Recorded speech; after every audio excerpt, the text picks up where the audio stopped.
আজকে আমি রান্না করব ঝিঙের জল বড়া। এই রান্নাটা আমি আজকে প্রথম করছি, তো ভাবলাম ভিডিওটা তোমাদের সাথে শেয়ার করি। সো হ্যালো বন্ধুরা, আমি প্রিয়া বলছি। তোমরা সবাই কেমন আছো? এখানে কয়েকটা কচি ঝিঙে নিয়েছিলাম। ঝিঙেগুলো পরিষ্কার করে ছাড়িয়ে ভালো করে ধুয়ে একটু বড় সাইজের করে কেটে নিয়েছি। যেটা হচ্ছে প্রথম ভুলটা আমি করেছিলাম, একটা ঝিঙে প্রথম কেটে ধুয়েছিলাম, কারণ ঝিঙে ধুয়ে কাটতে হয়, ঝিঙেতে প্রচুর জল ওঠে। আর এখানে নিয়েছি একটা টমেটো আর কয়েকটা কাঁচা লঙ্কা। তো এগুলো ভালো করে ধুয়ে নিয়েছি। আর যে ছোলার ডালটা 3-4 ঘন্টা আগে ভিজিয়ে রেখেছিলাম। একটু বেশিক্ষণ আগে ভিজালে কি হয়, ডালটা ভালো করে ভিজে যায়। আমি ডালটাকে শিলে বেটে নিয়েছি। তোমরা চাইলে মিক্সিতেও বাটতে পারো, কিন্তু ডালটা বেশি পাতলা হলে হবে না, একটু মোটা সাইজের করে বাটতে হবে। তো আমি এখানে ডালটা ভালো করে বেটে নিয়েছিলাম। বেটে নেওয়ার পরে চলে এসেছি আমি রান্নাঘরে।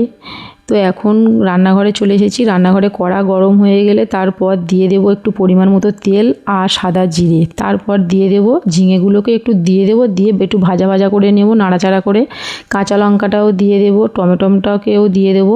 পরিমাণ মতো হলুদ গুঁড়ো, লঙ্কার গুঁড়ো, লবণ, এগুলো দিয়ে একটু নাড়াচাড়া করে ভাজা ভাজা করে নিতে হবে।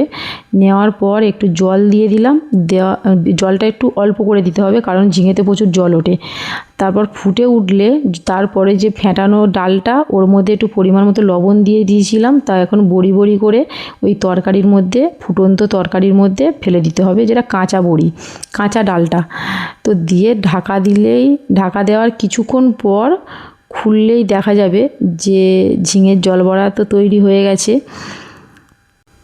তো একটু নাড়াচাড়া করে নিলাম। এতে বেশি কিছু লাগে না, মরিচ মশলা। তো এখন অল্প পরিমাণ সামান্য চিনি দিয়ে দিলাম, আর এখানে একটু জিরে গুঁড়ো দিয়ে দিয়েছি। দেখতেই পাচ্ছ আমার ঝিঙের জল বড়া তৈরি হয়ে গেছে। এখানে খেতে বসে গেছি। তো রান্নাতে এতটাই যে প্রশংসা পাবো ভাবতে পারিনি। যে প্রথম করেছি রান্নাটা, তাও এত ভালো হয়েছে, সবাই ভালো বলছে। আমার তো খেয়ে বেশ ভালোই লেগেছে। তোমরা চাইলে এটা রান্না করে খেতে পারো, নিরামিষ দিনেও খেতে পারো। এটাতে কোনো আমিষ কিচ্ছু দেওয়া নেই, পুরো নিরামিষই হয়েছে। তো খেতে বেশ টেস্টি হয়েছিল। তো চলো বন্ধুরা, ভিডিওটা যদি ভালো লেগে থাকে তোমরাও রান্না করে খাবে। চলো টাটা, দেখা হচ্ছে নেক্সট ভিডিওতে।